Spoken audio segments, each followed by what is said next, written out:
अस्सलाम वालेकुम। मेरा देवर बहुत ही जानदार किस्म का शख्स था। हट्टा कट्टा 6 फीट से लंबा कद, इंसान कम और ड्यू ज्यादा लगता था। रोजाना सब कई किलोमीटर तक खेतों में चला करता। भारी वजनी पत्थर उठा उठाकर खुद को सांड बना चुका था। गांव के बेचारी लड़कियां उसको देखकर ही खौफ खाती थी। मेरी शादी हुई तो सास बीमार थी। यहाँ आते ही दूसरे दिन घर संभाल लिया। हाथों की मेहंदी तो बर्तन मांझ मांझ कर ही उतर गई। सास की जी भर कर खिदमत की, जो चंद माह बाद ही चल बसी। शौहर के अलावा बस एक देवर ही घर पर था और उसकी जिम्मेदारी भी अब मुझ पर आन पड़ी थी। इंसान क्या, पूरा जिन का बच्चा था। खाने बैठता तो एक साथ 8-8 रोटियां खाकर डकारता। इतना तेज खाता जैसे नवाले चबा ही ना रहा हो। हमारे एक नवाले पर उसके 4 नवाले होते थे।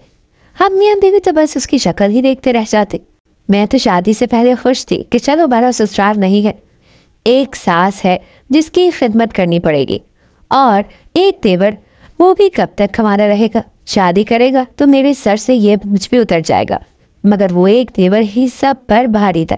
जब तक घर में होता उसे थोड़ी थोड़ी देर बाद भूख लगती रहती। मैं शौहर से शिकायत करती तो कहने लगा, बस एक मेरा भाई ही तो है, ससुराल में तुम्हें वो भी चुपता है। बहरहाल मुझे ही खामोश होना पड़ा, लेकिन मैं देवर की इस फूट से बड़ी तंग आ चुकी थी। एक बार तो जो उसने मेरे साथ किया मेरे होश उड़ाने के लिए काफी था। मैं किचन में रात को बर्तन साफ कर रही थी ताकि जल्दी से काम समेट। उस वक्त मेरा शौहर सो चुका था। देवर ही सहन में चारपाई पर बैठा टीवी सहन में रख कर देख रहा था। मेरी कोशिश थी कि जल्द से जल्द काम निपटाऊं और अपने कमरे में जाऊं, लेकिन उसी वक्त मेरा देवर किचन में दाखिल हुआ। मुझसे कहने लगा, भाभी भूख लगी है, ऐसा करो मुझे लस्सी बना दो। रात के वक्त उसकी ये फरमाइश सुनकर मैं हैरान होने लगी। मैंने कहा, मुझसे नहीं होती तुम्हारी खिदमत है, ऐसा करो शादी करो और लड़की ले आओ अपने लिए, जो तुम्हारी बेजा किस्म की फरमाइशें बेवक्त की भूख को मिटाती फिरे। मैंने अभी बात मुकम्मल भी नहीं की थी कि उसने मेरे मुंह पर हाथ रख दिया और मेरे बहुत करीब खड़ा हो गया। ये देखकर मेरी तो जैसे जान ही निकल गई थी। वो लंबा ऊंचा देवहेकल किस्म का शख्स, मुझे लगा कि मेरी सांस बंद हो जाएगी। वो बड़े गुस्से से मुझे अपनी सुर्ख आंखों से देख रहा था। कहने लगा, इतनी मेरी शादी की फिक्र है तो खुद मेरे लिए लड़की ढूंढ लो जो मेरे साथ हंसकर गुजारा कर ले, और अभी मुझे लस्सी बना कर दो, वरना तुम्हें मेरे गुस्से का अंदाजा नहीं है। यह सुनकर तो मैं खौफ से कांपने लगी थी। मैंने इस बात में सर हिला दिया। तभी उसने मेरे मुंह से हाथ हटाया, वरना मुझे लगा था कि आज मेरा दम ही निकल जाएगा। मैंने लंबे लंबे सांस लेकर अपने तेज चलती सांसों को अतदाल पर लाने की कोशिश की और जल्दी से उसको लस्सी बनाकर दी और अपने कमरे में चले गए। जो कुछ उसने आज मेरे साथ किया था वो तो शायद मुझे कत्ल ही कर डालता। खाने पीने के मामले में वो बेसब्रा था, लेकिन एक बात जो उसमें थी वो ये थी कि वो मेहनत भी ऐसे ही करता था। 10 बंदों का काम वो अकेला कर लिया करता था, और जब घर आता तो उसकी जेबें नोटों से भरी हुई होती थी। इसके बरक्स मेरे मियाँ की कमाई ज्यादा ना थी। फिर देवर अकेला रहता तो शायद हम दोनों मियाँ बीवी का गुजर बसर मुश्किल हो जाता, लेकिन न उसके खुराक को पूरा करने से कासिर थे। इसीलिए इस नहज पर सोचने लगी। हमारे मोहल्ले में एक रजिया खाला रहती थी, क्योंकि रिश्ते करवाती थी। मैंने जब कहा कि मेरे देवर के लिए अच्छी सी लड़की ढूंढो तो वो मुझे गौर से देखने लगी। कहने लगी, तेरा देवर इंसान है जो किसी इंसान की बच्ची का रिश्ता ढूंढो?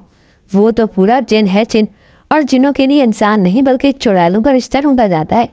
ये सुनकर मैं चुप सी हो गई। फिर मैंने कहा, मैं तुम्हें मुंह मांगी फीस दूंगी, बस तुम जल्द से जल्द मेरे देवर की शादी करवा दो। वो लालची औरत थी, इसीलिए रिश्ता करवाने के लिए तैयार हो गए। चंद दिन बाद ही वो मुझे घर ले गई। लड़की अच्छी प्यारी थी और मोटी भी थी, कद काट भी अच्छा था। मैंने तो देखते ही हाँ कर दी।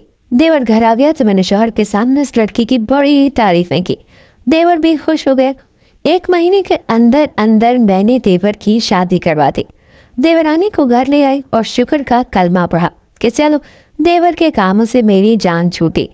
देवरानी को मैंने कमरे में बिठाया और दूध का गिलास रखकर कमरे से बाहर चली आई। शादी के हंगामों में मैं थक चुकी थी, इसीलिए लेट कर जल्दी ही सो गई। सब जब मेरी आंख खुली तो मुझे अपने कानों में रोने और सिसकने की आवाजें आ रही थी। मैं हड़बड़ाकर उठ बैठी। देखा तो शौहर बराबर में ही सो रहा था। मैं परेशान हुई कि इस वक्त कौन रो रहा है।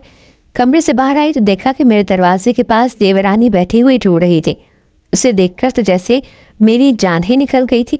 उसके बाल बुरी तरह से बिखरे हुए थे, कपड़े जगह जगह से फटे हुए थे, चेहरे और गले पर नाखून के खरोंचे थी। उसकी हालत देखकर खौफसदा सी हो गई थी। वो मुझे देखकर खड़ी हो गई और कहने लगी, तुमने मेरे साथ अच्छा नहीं किया। क्या तुम्हारा देवर इंसान नहीं है? उसे तो औरत नहीं घोड़ी चाहिए। ये कहकर वो उठकर चली गई। मैं हक्का बक्का उसे देखती रह गई। जब देवर और शौहर उठे तो मैंने सारी बात शौहर को बता दी।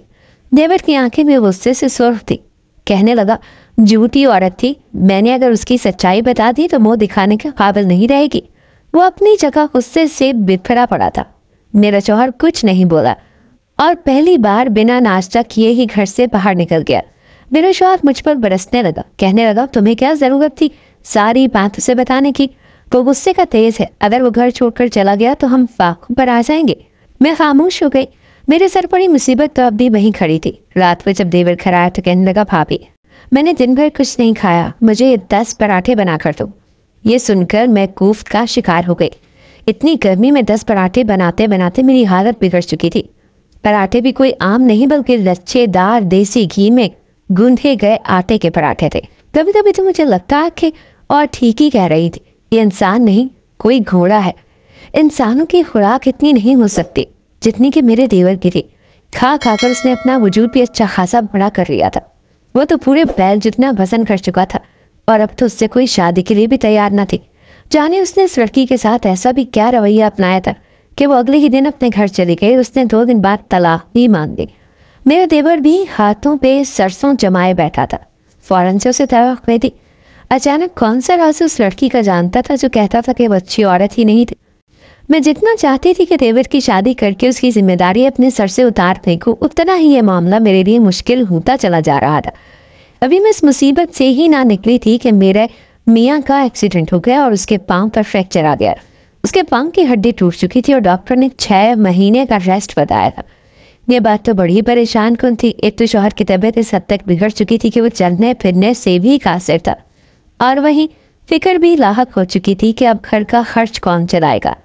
मैं तो कोई पढ़ी लिखी भी ना थी, ना ही कोई हुनर जानती थी। अब तो घर की जिम्मेदारी देवर पर आ गई थी। मैं जितना कह रही थी कि देवर की शादी करके उसे अलग कर दूं, कम से कम मेरी जिम्मेदारियों से तो जान छूटेगी।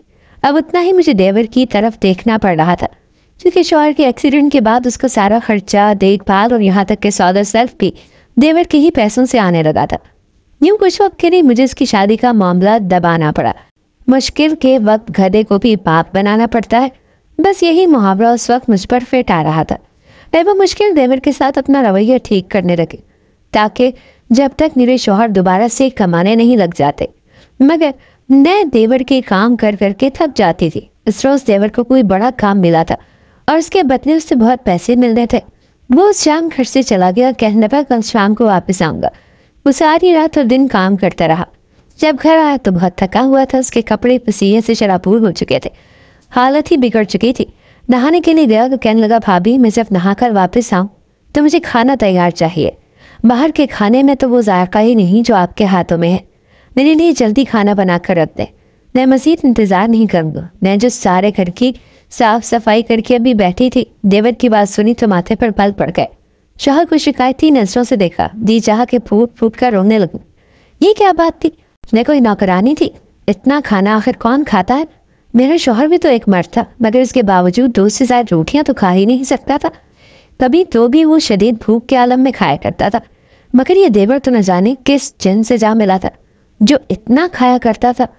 मेरी तो बस हो चुकी थी। मैंने सिर्फ 15 लच्छेदार पराठे और कढ़ाई बना कर दी तो वो 10 मिनट के अंदर अंदर सब कुछ डकार गया और डकार मार कर कहने लगा, वाह भाभी मज़ा आ गया, अब मेरी लिए मीठी लस्सी दिया, बहुत खाना खा लिया, अब खाना हजम कर लो। मैं तो चकरा कर गिर सी गई थी। मुझसे और बेबसी से आंखों में आंसू आकर कहने लगी, जाकर खुद बना लो। मुझ में हिम्मत नहीं रही। देवर ने जब ये सुना तो खून खार नजरों से मुझे देखने लगा। उस वक्त मैं और देवर वहाँ अकेले थे। वो मेरे पास आया और अगले ही पल आंखों में आंखें डालकर देखते हुए कहने लगा, एक तो मैं तुम्हारे शौहर का खर्चा उठाऊं, कमा कर लाऊं, और तुम मुझे खाना भी नहीं दे सकती।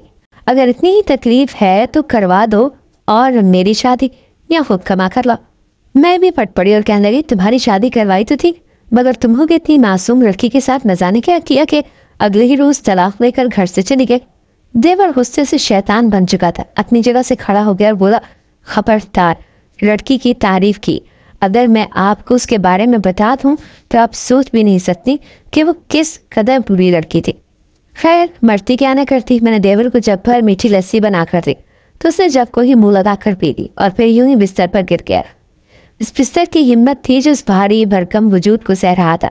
चंद रोज गुजरे तो मैं दोबारा रिश्ते वाली खाला की मिन्नत समाजत करने लगी कि खुदारा मेरे देवर के लिए कोई काली करोटी लड़की दिखा दो, मैं मजीद उसकी जिम्मेदारियां नहीं उठा सकती। रिश्ते वाली खाला ने यह सुना तो फौरन मुंह बिगाड़ कर मुझे कहने लगी, माफ करो बीबी, पहले जो रिश्ता दिखाया था लड़की के घर वाले मेरे सर पर जूते मार रहे हैं। ये कैसा रिश्ता दिखाया है, हमारी बेटी की जिंदगी बर्बाद कर दी। वो कैसा जानवर था। मैंने एक बार फिर से कुछ पैसे निकाल कर रिश्ते वाली खाला के हाथ पर रख दिए और बोली कि बस कोई यतीम लावारिस लड़की ही लिया, बता मेरे देवर की शादी करवा दो। पैसे देखकर वो भी चुप हो गई और फौरन मेरे देवर के लिए रिश्ता ढूंढने लगी। एक हफ्ते बाद उसने एक रिश्ता दिखाया। वो लड़की जो यतीम और लावारिस थी। मैं खुश हो गई कि चलो ये देवर के साथ गुजारा कर लेगी। शादी से एक रोज पहले मैंने अपने शौहर को समझाया कि खुदारा अपने भाई को कुछ समझाओ, वो इस बार कोई ऐसी हरकत ना करे जिससे उसकी बीवी भाग जाए। मेरे शौहर अपने भाई के पास गया और उसे समझाने लगा, मगर वो तो हत्थे से ही उखड़ गया, बेलगाम सांड की तरह लड़ने लगा। उसकी शादी ऐसी लड़की से हुई जो मेरी ही हम उम्र थी और बहुत ही खूबसूरत थी, मगर लावारिस और यतीम बच्चे थी। मैं भी ब्याह कर उसे अपने घर ले आई, यही दुआ की कि खुदा उसके कदम मुबारक करे। अगली सब जब हुई तो सब नॉर्मल था। मैं जो ही अपने कमरे से निकलकर बाहर आई तो जो मंजर मुझे दिखाई दिया वो देखकर मैं चौंक गई, क्योंकि मेरी देवरानी अपने कमरे के बाहर फर्श पर गिरी हुई थी। मेरे तो कदम जम गए, कहीं बेहोश ही तो ना हो गई। आगे बढ़कर उसे उठाया तो वो उठ बैठी। वो तो सो रही थी। नस से कहने लगी कि तुम यहाँ सो रही हो, कमरे में क्यों नहीं गई।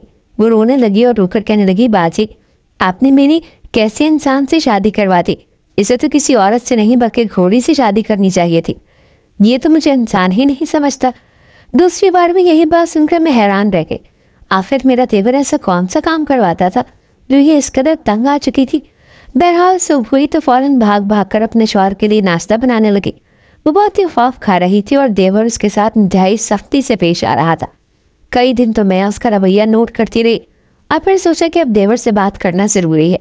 मैं खुद जानना चाहती थी कि आखिर होता क्या है। देवर आखिर रात को अपनी बीवी के साथ ऐसा क्या करता है जिससे वो कमरे से बाहर बेहोश पड़ी होती है।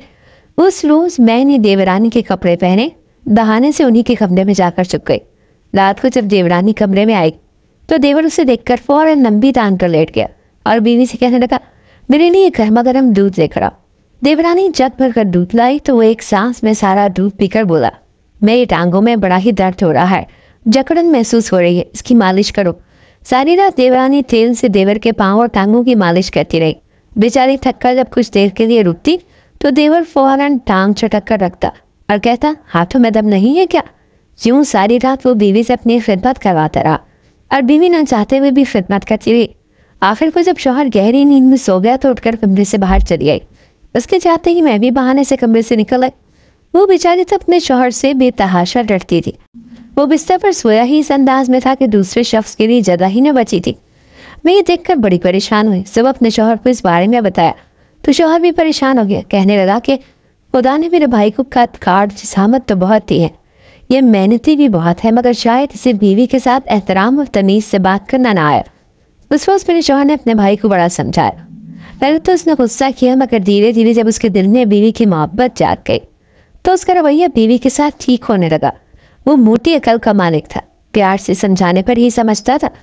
वही एक बार जब पहली बीवी का तस्करा हुआ तो देवर कहने लगा, वो लड़की बिल्कुल पाक दामन ना थी। ये बात उसने पहली ही रात मुझे बता दी थी। इसीलिए मुझे गुस्सा आ गया और मैंने उसे मारकर कमरे से निकाल दिया था। वो अपनी दूसरी बीवी से भी इसीलिए सख्ती से पेश आ रहा था कि ये भी उसकी नरमी का फायदा उठाकर कुछ गलत ना बोल दे। मगर दूसरी बीवी बड़ी ही बाअखलाक और तमीज़दार थी। देवर का खाना पीना तो कम ना हुआ, अलबत्ता उसका रवैया बीवी के साथ जरूर नरम हो चुका था। अगर कहानी अच्छी लगी हो तो वीडियो को लाइक करो। मज़ीद इस तरह वीडियो देखने के लिए हमारे चैनल को सब्सक्राइब करें। मिलते हैं अगली वीडियो में। अल्लाह हाफिज़।